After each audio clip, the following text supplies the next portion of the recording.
intelligence, all these things. And things we need. Right. And every time I think about, oh, I can't do this today, or I'm too busy, or I've got all these things doing, I can't do another campaign thing. Think, wait a minute, I'm not doing this to help Maggie become our governor.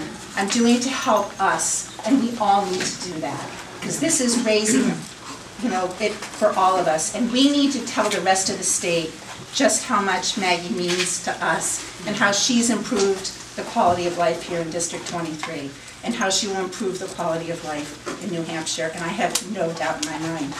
And there's lots of things that we all can and should be doing. And so please take the time to take a look at some of the ways you can help.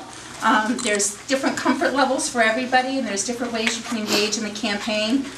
Come November, I want, my personal goal is that we step back and we see that the Exeter office, field office, rocked the state. And so that we bring Maggie home and say, and elect our new governor. So anyway, Maggie, this is going to be a great run. I can't wait to have you be governor.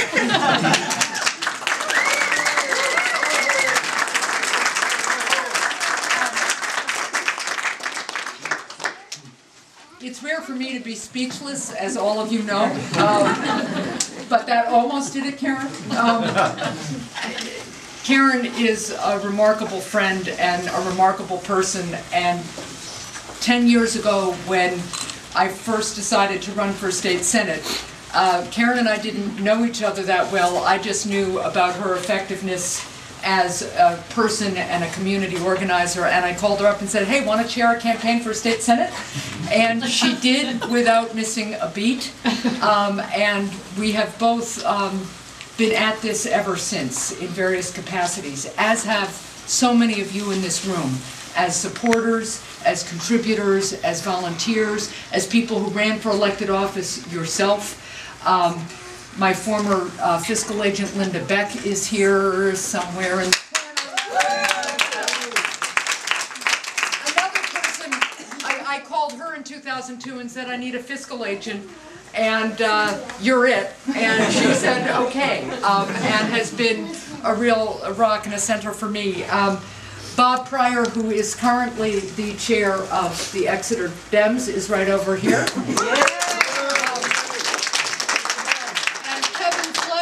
Vice chair and also former chair and good friend and the best door-to-door guy you'd ever want to know. And Kim Casey is a former state rep and the second or third or tied for best door-to-door person you'd ever know. Former Representative Joe Miller is here, and former Representative Eileen Flockhart is also here, and I bet I've missed some others. Yeah. And well, Kim, yeah, she gets mentioned twice, it's fine. Yeah. But do we have any other elected officials, former electeds, that I've missed? I think Kim Casey. I see my friend Paul O'Connor here. She's metal workers in the shipyard. And there are just so many of you here, all of you important in many, many ways. What I want to talk a little bit tonight is about New Hampshire, about Exeter, New Hampshire in particular, because this is where my very first campaign started. But Exeter, as unique and wonderful as it is, isn't really that different than any other town in this state of ours. We are a state where people come together to make a difference. That's what every campaign I've run has been about, and it's always been about not only all of you who have helped me, but of all of the people that we serve. And this campaign is about the future of our state, person by person, block by block, town by town, county by county. The stakes in the next election are enormous. When I first got elected in 2004, some of you who follow New Hampshire politics will remember that Democrats were a member of the minority. But we worked well with the Republican majority. We had a Democratic governor. We had Republican majorities in the Senate and in the House, but we began to make progress because we all looked at New Hampshire state government as an exercise in problem solving. Government's what citizens decide to do together. That's all it is. And New Hampshire's a can-do kind of place. And as the world changes, New Hampshire needs to make sure that it's adjusting while holding true to our own values, to this state's values, and making sure that we protect our state and move it forward at the same time, being true to who we are. That's how my legislative career started. And then we were fortunate in 2006 and 2008 to elect more progressive people to the legislature. And I won't say they were just Democrats, because they weren't. I've been fortunate to work with strong and excellent public servants who call themselves Republicans or Independents, and yes, Democrats. And we made a lot of progress together. Most of you here know a lot about that progress, but just a couple of thoughts. One of my proudest moments in the last term we had was working with Governor Lynch to create the New Hampshire Working Program. That was a program that allowed businesses and employees, still allows them, thousands of them, to fight the recession together. Because what it does is it says to a business, okay, you've got some fluctuating demand, maybe you need to reduce employee hours, but you know what, instead of laying everybody off, why don't you just reduce hours to meet your savings, keep the benefit, you have to keep the benefits where they were, but if you do that, the state will supplement that, the pay for the worker with the newly reduced hours, and everybody wins. Employee gets to keep their job, businesses keep a talented labor force in place, and the state actually saves money because the fewer people who are unemployed, the less the state generally spends, right? It was a win-win for everybody. I can't imagine that this legislature today putting together that common sense program. And that's what we need to attend to. And that's one of the reasons I'm running. Part of the reason that Exeter is also so near and dear to me is because when we discovered that our oldest son, Ben, had cerebral palsy, and we discovered the full range of his challenges, this community didn't blink an eye. People welcomed us wherever we were. If the architecture in downtown Exeter wasn't friendly to wheelchairs, people just came out and picked him up and brought Ben in wherever he needed to go. When the school system had to deal with the challenge of a unique kid who had multiple physical and other disabilities, it really worked with us and partnered with us, as did the taxpayers who had to foot the bill. And at a time when sometimes in other places, families like ours were being vilified because our kids were expensive, Exeter always made sure that we were focused on Ben and on kids like Ben and on all kids. Today, in the New Hampshire legislature, that ethos is completely gone. Last spring, this group, and I'll call them the Bill O'Brien legislature because that's the best name I can give to them, the House voted to repeal compulsory education last spring. If your friends ask you, so what's the big deal about this legislature, and you can't think of anything else, think of that. Because our country and this state and our communities and our progress were founded on the notion of education for everybody. This legislature wanted to repeal it. And I can go through issue by issue, collective bargaining rights for both public employees and people in the private sector. The union leader has never supported right-to-work legislation or right-to-work for less legislation. Back in the 70s, the union leader opposed that. But this crowd, the Bill O'Brien legislature, keeps going after working men and women and their right to freely communicate with their employers. I never thought I'd have to stand here today in this state to talk about a woman's right to make her own reproductive health decisions. But today in particular, I do. And if you all haven't been following the news, so you know that President Obama forged this compromise so that women would have the ability to honor their own religious beliefs and consciences and make decisions about whether they were going to use birth control and have it accessible through private health insurance plans. This legislature today passed a resolution saying that women shouldn't have that right. What's worse is they tried to sneak a change into New Hampshire law yesterday, and luckily there was enough of an outcry, they haven't done it yet, but they amended an unrelated bill with no notice. They tried to amend it so that they would repeal a decades-old bipartisan law that simply requires private insurance companies to treat contraception the way they treat other prescription medicine. And should anybody you talk to say to you, well, you know, this is about contraception and people have different religious beliefs about this, a couple of thoughts. Certain institutions, certain religions do have religious beliefs and ideologies about birth control, among other things.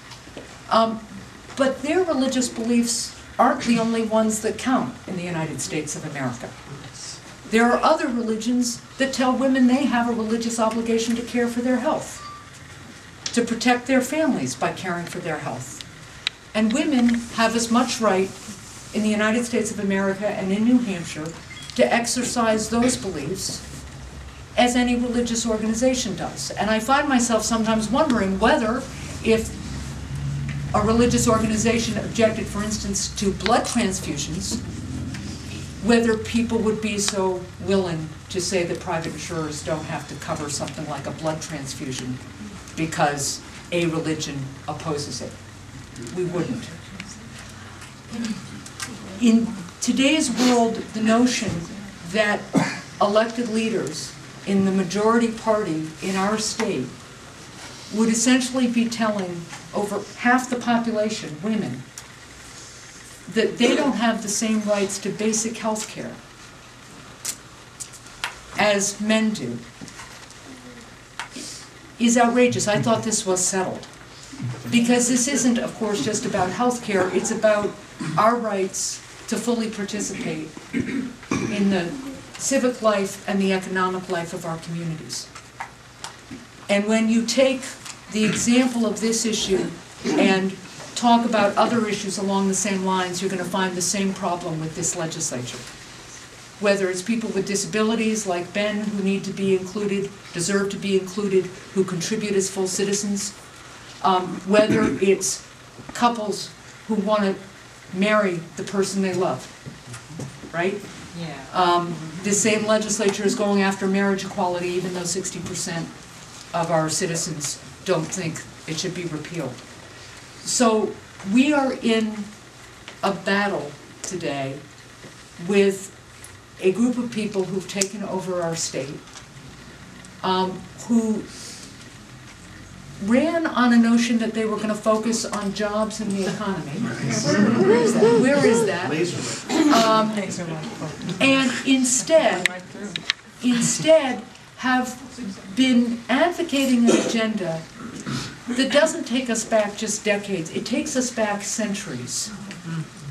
I'm not feeling like they think I'm a full citizen when I walk into that state house. And that's wrong. So, while all of this is going on, there are a group of us who do want to focus on jobs and the economy. New Hampshire is going to recover if we can focus on making sure that this state has the best workforce anywhere in the country. And that's the goal I've set, because when you focus that way, you make everything else rise to the goal. So we need an education system that's relevant to 21st century jobs. That means that we need to undo what this legislature did when it cut the university system budget by 50%, community colleges by 30%. We need to invest in education. We need to get businesses and educators talking together. And if we do that, businesses will come. And when businesses come, business profit taxes come up, our revenues get better, and we begin to be able to invest yet again. Not in some abstract concept called government, but the investment is in each other and in our kids' future. Right now, I'm very frightened for our state because I'm worried, not worried, I know, that the state that this Bill O'Brien legislature sees is not the state I raised my family in. And it's not the state I want my children to raise their families in. We need to protect our state from these guys, and the first step is taking back elected seats at every level. School board on up, House of Representatives, State Senate, Executive Council, and yes, the governor's race. When we do that, when we say to the Bill O'Brien legislature, you know, we're not going backwards, and we certainly don't believe everybody's on their own, because when you think about it, that's really what this group is saying. They're saying things have gotten so bad, too hard, can't do it, can't solve these problems, don't know what to do, you're on your own, everybody. The state I raised my kids in said something different. It said you make progress by coming together and working on things together. And when we do that, we'll get the state back that we know and love, and we'll move it forward, and we'll do it together. That's what this campaign is about. So, I thank you all for coming tonight. There's plenty of opportunities, as you see up here, for volunteers. But I'm also going to ask you one more thing, which is the hardest thing for every candidate to ask, but the most necessary one: money. Okay? I spend a lot of my time right now talking to people about financing this campaign. That's part of the job of a candidate, that's fine. Gives me a chance to talk to people throughout the state about what's important to them, what they're worried about. But there is this unease among progressives. Can we really do this? Well, of course we can. We've done it before, we're going to do it again. But it takes everybody coming together now. Little contributions add up. If you know people who can make big contributions, that's great too.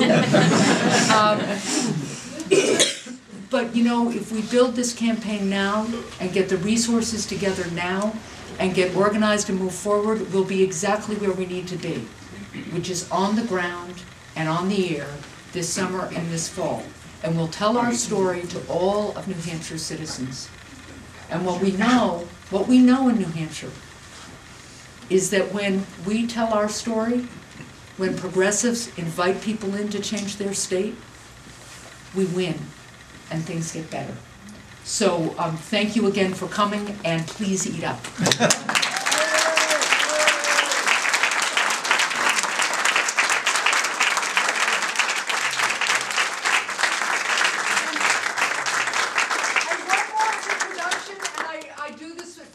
Jeff Ballard is here. Jeff is running for State Senate up in State Senate District 3, which, if you didn't know, is Jeb Bradley's current seat.